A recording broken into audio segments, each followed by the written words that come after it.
¿De qué estará hecho el futuro? ¿De árboles? ¿De lagos y flores? ¿De composta? ¿O será por el contrario un insaciable cementerio? ¿Un planeta desierto? ¿Será más respetuoso, más autosustentable, más cercano a la Tierra, más colectivo o más rapaz e individualista? ¿Qué especies seguirán poblando el planeta y cuáles se habrán extinguido? ¿Cómo será la relación entre hombres y mujeres? ¿Seguirá existiendo el género? ¿Cómo andará nuestra salud? ¿Y nuestro tablero político? ¿Qué pasará con las distintas civilizaciones después de la pandemia? ¿Cómo será la realidad? ¿Virtual o analógica? ¿El futuro será un robot implantando órganos impresos en 3D en un solitario quirófano o una diminuta cámara de video surcando el universo a la velocidad de la luz? ¿Conseguiremos por fin hacer viajes en el tiempo? ¿Cómo serán las máquinas que habremos inventado? ¿Para qué nos serviremos de ellas? ¿Qué humanos o qué sistemas se servirán a su vez de nosotros? ¿Qué podemos hacer mal y qué podemos hacer bien? ¿Qué eventos decidiremos registrar y cuáles olvidar? ¿Qué relación tendremos con la memoria, con el almacenamiento de recuerdos? ¿Alguien puede a través de los sueños o de las artes adivinatorias predecir el porvenir? ¿Evitarlo? ¿Modificarlo? ¿Existe realmente el futuro o es verdad como aseguran los místicos de todas las tradiciones que solo tenemos el ahora? ¿Se puede hablar de ese tiempo o siquiera pensar en él si no es con interrogantes? Bienvenidos a este programa especial de la Revista de la Universidad, donde tenemos el honor de recibir al Premio Nobel de Química 2009, el doctor Venki Ramakrishnan. Él salió de la India a los 19 años, obtuvo la nacionalidad estadounidense y posteriormente la británica. Hasta hace unos meses, en 2020, presidió la Royal Society, la Academia Inglesa para la Promoción de la Ciencia. Recientemente apareció en español su libro La máquina genética en la editorial mexicana Grano de Sal en su biblioteca científica del Ciudadano. Hi, Venki. It's such a pleasure to have you here with us in Mexico. I think internet has some good magic tricks. How are you? Estoy bien. Lo siento, pero no puedo hablar con ustedes en español porque aunque he estudiado español muchos años, ahora olvidado todo mi vocabulario. Así seguimos en inglés. So Muchísimas gracias por estas palabras en nuestro idioma, Venki. So, first of all, congratulations for this new translation of your fascinating book. Could you please put us in context and tell us what is this gene machine, translated in Spanish by La Máquina Genética? Yeah, so, everybody thinks they know what a gene is. So if you ask the common person, what is a gene? They say, oh, it is those things that we inherit from our parents and we give them to our children. We can have good genes or bad genes. If we have bad genes, we may get some disease. If we have good genes, we will be strong or intelligent or something, So people have some vague idea of what a gene is. But then some people who know more, they say, oh, genes, they are on our DNA. Okay. But then if you ask them, okay, what are they? Then most of them don't know what it is. They just have a vague idea. So if you think of DNA, DNA basically encodes information. And that information is a collection of genes. And what genes are information on how to make proteins. So every protein, we have thousands of proteins in our cells, and each one of them is made by carrying out the instructions in our genes, which are on DNA, but which gets copied into a temporary molecule called mRNA. So you go from DNA, a small piece of it gets copied to mRNA, which has the genetic information, and then that has to somehow be made into a protein.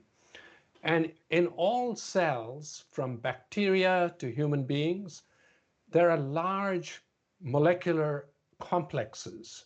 They're so big that they have 500,000 atoms. Each one of them has 500,000 atoms. And these molecular complexes are essentially like machines. They translate the gene, they read the genetic information, and make the protein that the gene is specifying. And that molecular machine is called the ribosome.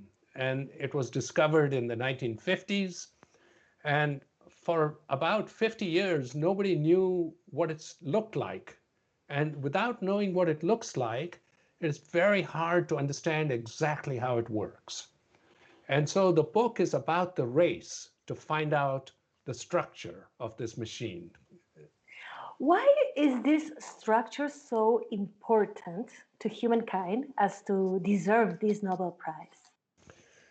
There are two reasons. One is a question of fundamental biology, and the other is about applications. So the fundamental biology is, if genes specify all of the proteins that exist in life, without which life wouldn't be possible, then this is the machine that is right at the crossroads of biology, between the genes and what the genes are actually trying to make. Okay, what they're the blueprint for what to make, right? So this is the machine. So you can think of it as the factory that translates the blueprint into a product. So they're right at the fundamental part of biology. They affect every aspect of biology, these ribosomes. The other part is an application, and an immediate application is that because these machines are so old, these molecules are among the most ancient molecules in life. And so the ribosomes of bacteria are different enough from the ribosomes of humans that some compounds will bind to the bacterial ribosome and stop it from working, but they will not affect our own ribosomes. And we know many of these compounds as antibiotics. For example, tetracycline, streptomycin, erythromycin. These are all very common antibiotics, and they work by blocking the bacterial ribosome. So when you know the structure, you can then very easily determine exactly how these antibiotics bind to the ribosome. So you can find out how they work in detail, but then you can also figure out how to design even better molecules that will bind to the same site, but maybe it can even bind to bacteria which have resistance to that antibiotic. So a lot of pharmaceutical companies are interested because it can help develop new antibiotics.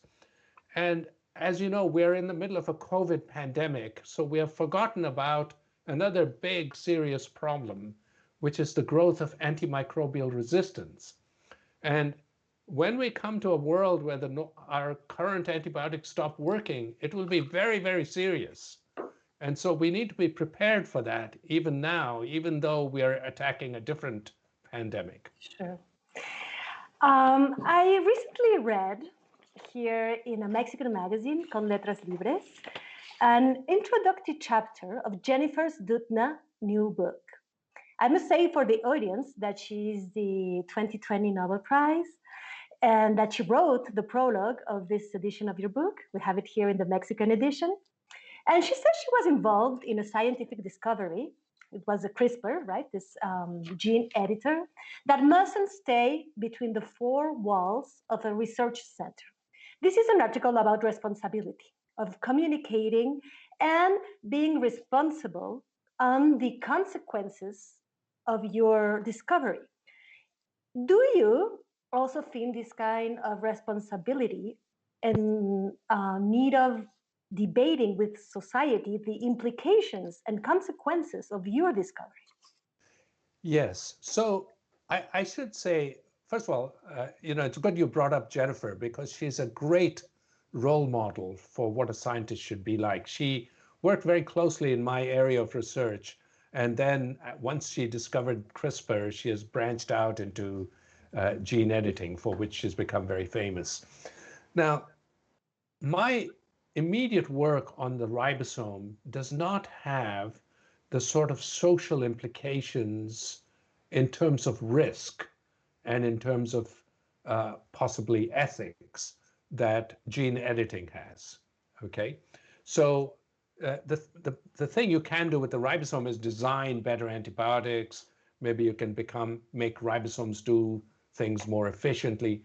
So those are all mostly beneficial things, not what I would call double-edged situations where things can be used both for benefit or for things which we might not think is so good. But coming back to gene editing, which is what Jennifer has been very proactive for, she's absolutely right. When you make a scientific discovery, you have to think about the social implications of it. For example, if you were to come up with a compound that increased life expectancy by a factor of 5, then that has social implications. You know, what is going to happen to the world's population? Who's going to provide for them? What sort of state will they be in? Will they be just old and need a lot of help, or will they be young and youthful? You know, so that's just to give you an example. And I'm doing that because I'm thinking about the whole problem of aging and death. But gene editing is a particularly interesting problem because it has a lot of potential benefits. So for example, you can use it to make crops more nutritious. You can make crops more naturally pest resistant, so you don't have to use chemicals which can harm the environment. Or with humans, you can correct diseases. So, you know, if you are a parent and you know that your child might inherit a very bad disease, you might want to correct it, you know. And so you can see there are a lot of benefits, but you can also then see a slippery slope where parents may say, oh, I would like my child to be tall, or, you know, be blonde, or, you know, or have fair skin, or, you know, there are all these sort of social values that we have now that we might want to impose on future generations. And I think that would be a terrible way for science to be used. And in my opinion, that sort of use of science would be unethical, because I believe that what makes society good is having a mixture of different types of individuals and different, aesthetics and all sorts of things. It's that variety of humans that gives us the resilience that we have as a species. Right. Well, Venki, we're going to go for a short recess and we'll be back. Vamos a un corte y volvemos con el Premio Nobel de Química 2009, Venki Ramakrishnan.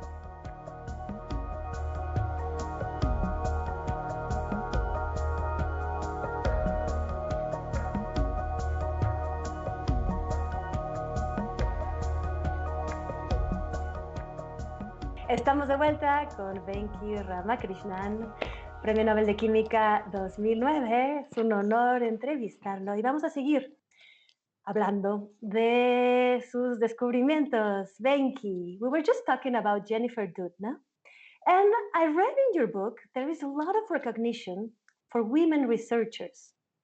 Were you concerned by discrimination in the scientific circles and decided to speak up for them? No, but it wasn't just women, although I did bring out a lot of women researchers in my book, but I didn't do it specifically for that reason. But I did make a general effort to recognize people who were underappreciated or who were not in the limelight. For example, one of the people who crystallized the ribosome is a woman named Maria Garber in Russia. And very few people, even in the ribosome field, have heard of her. You know, so I wanted to bring out the stories of all the players, partly to show that science is a collaborative ensemble enterprise, okay? It may have its champions, it may have its stars, but the stars cannot function by themselves. You know, you need the whole ecosystem. You need all of the players, all of whom are contributing. Another way to think of it is like building a cathedral. You know, you can be the grand architect of the cathedral, but you would not be able to build it without the hundreds of workers, all of whom are doing very careful work, you know, including the stained glass windows and all of the gargoyles and so on. Correct. So it's a bit like that. This brings this actually brings me to the next question. All along this story of the discovery of the atomic structure of the ribosome, you talk in parallel of this fierce competition between the best universities and labs in the world. In the discovery of the gene machine, it comes down to a very small number of places where this kind of breakthrough basic or fundamental science can be done. Yale, Cambridge, Max Planck Institute. And so there is a delicate question. Is there a point in having basic science research in poor countries? I mean, it means suspending, but it's never enough. Yeah, so I'm very much in favor of it. And I get asked this question a lot because, as you know, originally I'm from India. Right. And when I visit India, there's always the question of why should we spend money on basic science? And the reason is the following. No country in the 21st century is going to prosper based on labor, okay, or raw materials. You can see raw materials have not helped, Venezuela, for example, okay? So what you need is a knowledge-based economy to thrive. Even today, if you look, countries which are rich in raw materials but poor in knowledge, those countries are poor. Okay, you can think of many African countries, including some Latin American countries, etc. But countries which have no natural resources but a lot of knowledge are very rich. Think of Switzerland or Singapore. Okay, they are knowledge-based economies. Now, do you need basic science to be a knowledge-based economy? You absolutely need it, because if you want to even take a discovery that was made somewhere else and apply it, you need to know about the discovery. You need to understand it. You need that background in basic science, even to be able to take discoveries from other places and make use of them. And without that, it's not possible. So the question of how much basic science versus how much applied science, that is always going to depend on each society and government, and it's a political decision to some extent. But a government that completely stops basic science or reduces it to a very low level, it will find it is in difficulties when it comes to developing engineering, developing medicine, and developing applications. So you have to have the whole ecosystem. You cannot have one without the other. Anyway, it seems the gap is increasing all the time between these mega super rich labs with all these possibilities and the little labs and the little possibilities, for example, Mexican and other Latin American scientists have. They complain a lot, for example, that their original ideas have little chance to be published in international journals. I know you've been working in these journals, you've been publisher, but also part of the committee.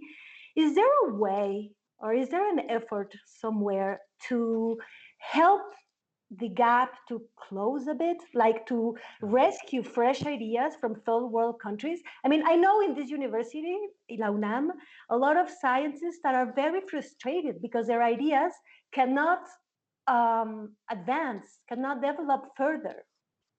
Yeah.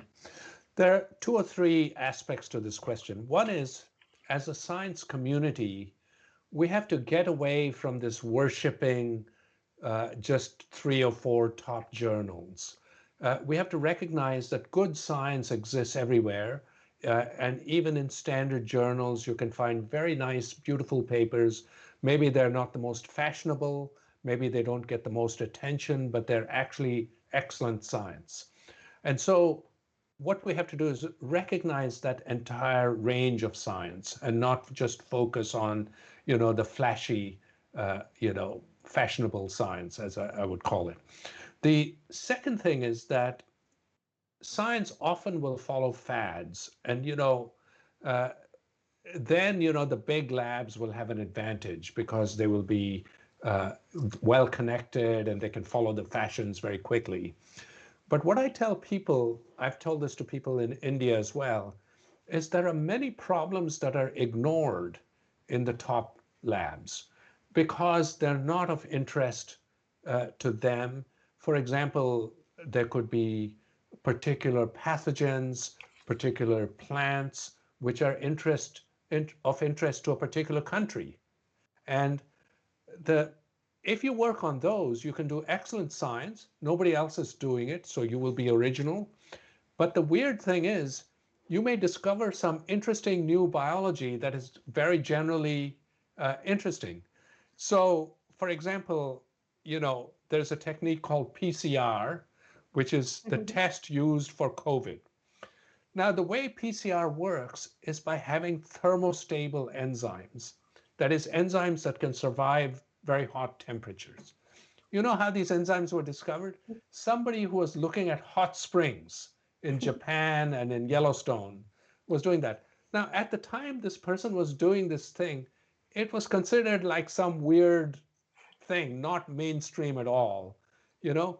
And the enzyme he discovered turned out to be completely changed the world. So I think you never know where you're going to find interesting science. And you should find something that's interesting and just do really good science with it. That's what I would say, and not follow the fashion and not try to, imitate what big labs are doing. Sure, sure. And well, we're getting almost to the end of this program. I'd like to ask this a little maybe last question. Can you develop a bit this idea in your book that what is good for science isn't always good for the scientist? Yeah, this has to do with competition versus collaboration.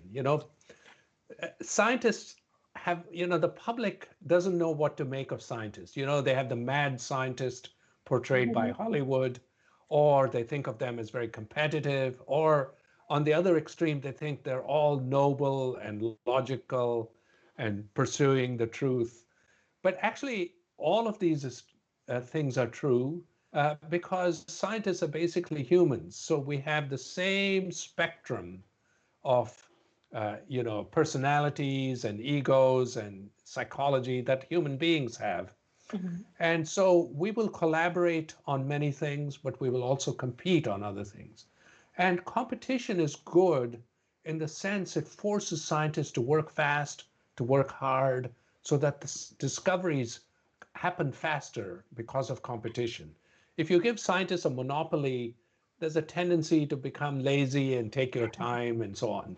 So I think competition is good for science, but it's very stressful when you're in the middle of competition. And that's one of the things that comes out in my book, because here I was suddenly in a big race with 4 other groups. And so I think you have to view it as a complex situation. Well, a last one, let's say, about your book. There are plenty of anecdotes about the science advances in history in your book, but also on your own adventures in the research. I remember, for example, these traveling with your precious ribosome crystals in thermos inside your luggage that you check in the plane, right? To go to the to this cyclotron. And I don't know, it happens even when you write it that doesn't work this way anymore. You cannot do that anymore. So what this is a real documentary of how what it feels to do science today in one of the best labs in the world. But what will future generations, do you think, how will they read your book? Will they be smiling? Will they be anguished? Will they feel nostalgia? What do you think?